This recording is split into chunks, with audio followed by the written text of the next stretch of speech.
تو موسیٰ علیہ السلام کی جو قوم تھی تو یہودیوں نے جو توریات کو بولتے ہیں کہ ہم پڑھیں گے نہیں، عمل کریں گے، اگر عمل کریں گے تو پڑھیں گے نہیں، اگر پڑھیں گے تو عمل کریں گے نہیں، تو اس طریقے سے ضد میں آ گئے۔ تو دیکھو اس سے آپ اندازہ لگ سکتے وہ کتنے ضدی آدمی تھے۔ اگر ہم کو علم نہیں ہوگا تو ہم کو کیسا عمل کرنا معلوم پڑے گا؟ اگر ہم کو نماز پڑھنے کا طریقہ معلوم کر لیں گے تبھی تو نماز پڑھیں گے نا۔ اگر ہم علم کو سیکھیں گے تبھی تو ہم قرآن کو پڑھیں گے نا۔ اگر ہم کو اس معلومات ہو جائے گا تو تبھی اس کو آگ سے، انگار سے، دنیا کے ہر کام سے، مصیبت سے بچیں گے نا۔ اگر ہم پڑھیں گے نہیں تو ہم کو علم کیسا آ جائے گا؟ یہ لوگوں نے اس طریقے سے مسئلہ ڈال دیا۔ تو اللہ تعالیٰ نے کیا کیا؟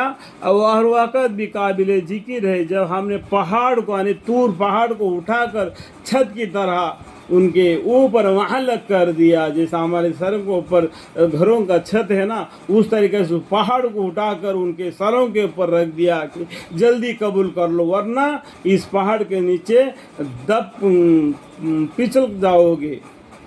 معلوم ہے پہاڑ اوپر پڑنے کے بعد کیا حالت ہو جاتا ہے، اور مہلک کر دیا۔ اور ان کو یقین ہوا کہ اب ان پر گرا اور کہا کہ جلدی قبول کرو جو کتاب ہم نے تم کو دی یعنی توریات کو، یعنی توریات، اور مضبوط کے ساتھ قبول کرو اور یاد رکھو جو احکام اس میں ہے جسے توقعی کی تو متقی بن جاؤ، یعنی اس کے ساتھ عمل کرو گے تو تم متقی بن جاؤ گے، اگر تم اسے نافرمانی کرو گے تو اللہ کے غضب میں آ جاؤ گے۔ اور جب آپ کے رب نے یعنی اس کے بعد میں کیا آتے اور یہاں پر رکو آ گیا تو رکو کے بعد میں دوسری باتیں آ جاتی۔ قرآن کے اندر میں کیا ہے نا، ایک رکو میں یہاں پر موسیٰ علیہ السلام کا قصہ آتا ہے، اس کے بعد میں فرعون کا قصہ آ جاتا ہے، اس کے بعد میں قارون کا قصہ آتا ہے، اس کے بعد میں یہود اور صالح علیہ السلام کا، اس کے بعد میں اس طریقے سے کیا ہے قرآن کریم کے اندر میں کیا ہے ہر ایک سورہ میں ہر رکو میں بدلتے جاتا ہے۔ تو اللہ کے حکم ہے، ہم کچھ نہیں کر سکتے ہیں۔